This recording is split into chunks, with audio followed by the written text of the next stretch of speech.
Mr. Traveler here, and Miss Traveler's not here today. She couldn't join us. She had other engagements, so we gave her the day off.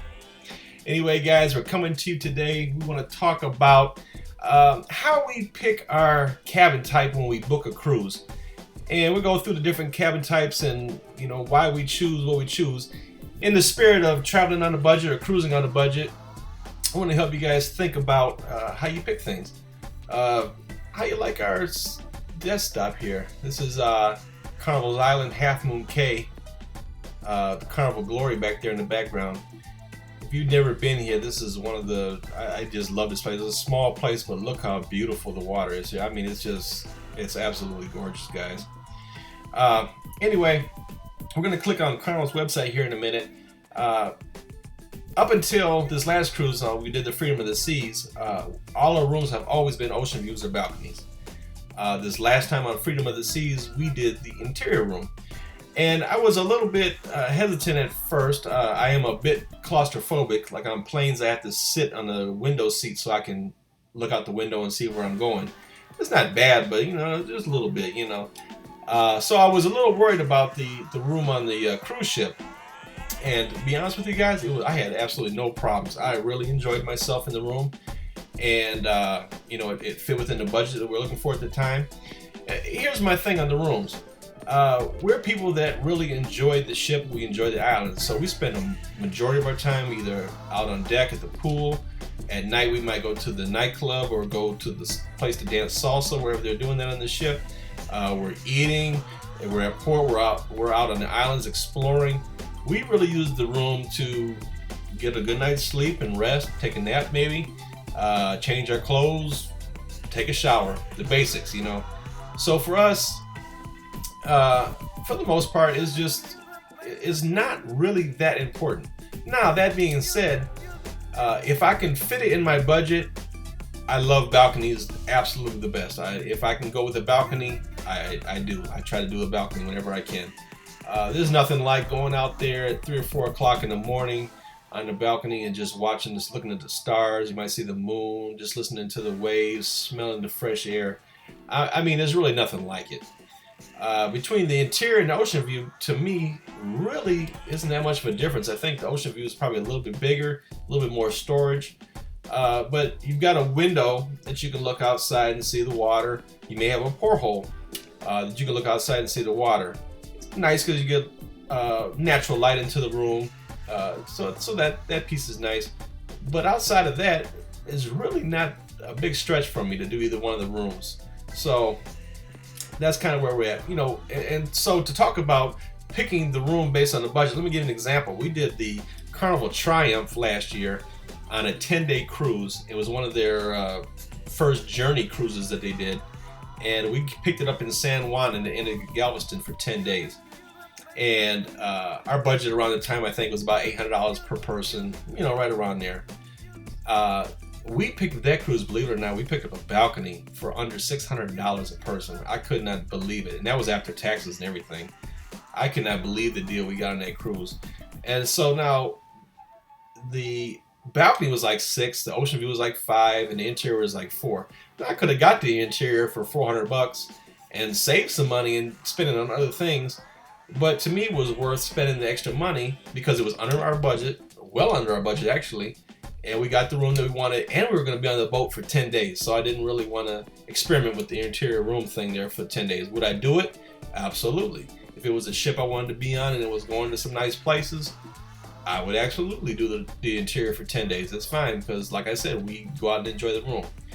We've never had suites on there because we like to enjoy the ship. I mean, to me, I just feel like it would be a waste of my money to get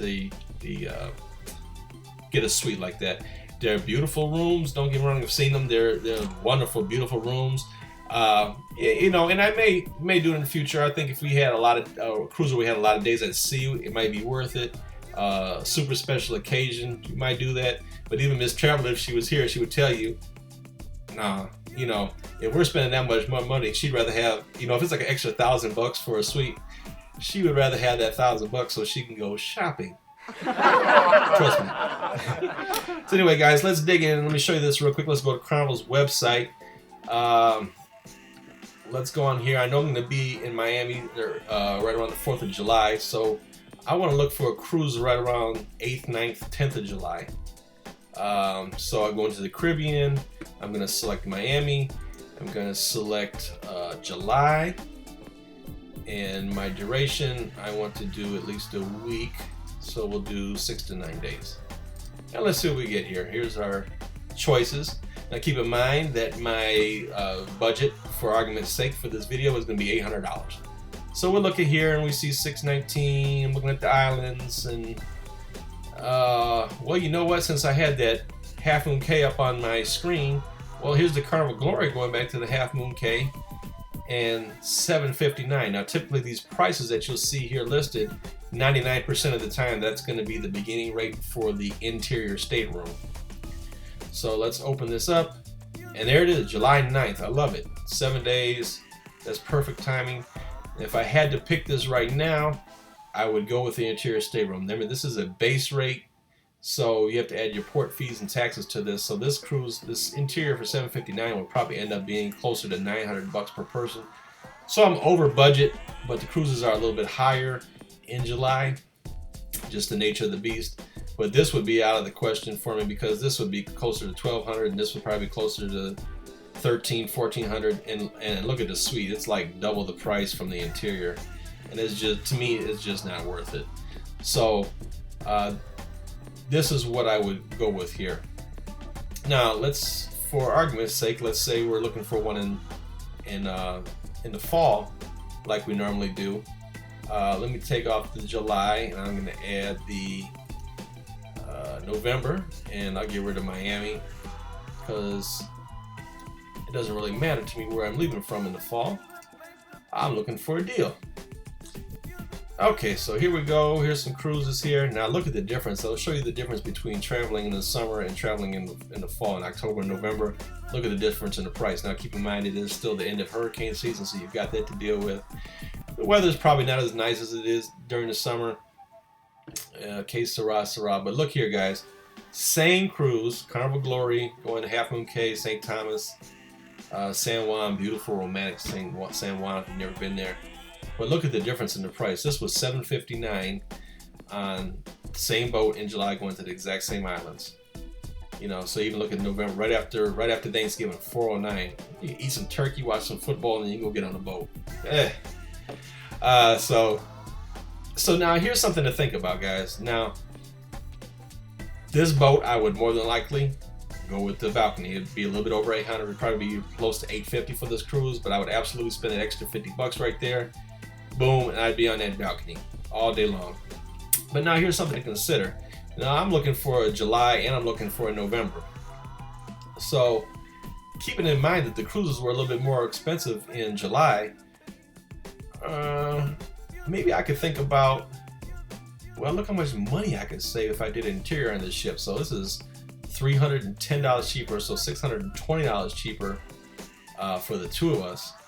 Okay, so now I could think about that in July. Well, maybe July, maybe it's a special occasion in July, and I could say, well, I could spend an extra $600. Maybe we can get the balcony in July instead, and do the interior on this one, because I've had the savings here. Maybe we can go on a different ship in July. Maybe a ship that's typically more expensive, like the Oasis or the Anthem or the Allure, or one of the more expensive ships. Maybe we could do that in July. So this is the thought process that I go through every time when we make a booking. I kind of go through the times that I know that I'm looking for, and I weigh all this stuff out. So I hope that helps you guys out when trying to pick a room. You know what, guys, if you like the channel, please subscribe. Thank you to all my subscribers. We love you guys. We love talking to you. Please, comment questions down below. We love the interaction between you guys. Check us out on the Facebook. If you get a chance, we're trying to promote that a little bit more. Get talking to you guys. And remember, guys, that life's short. Have fun. See you next time.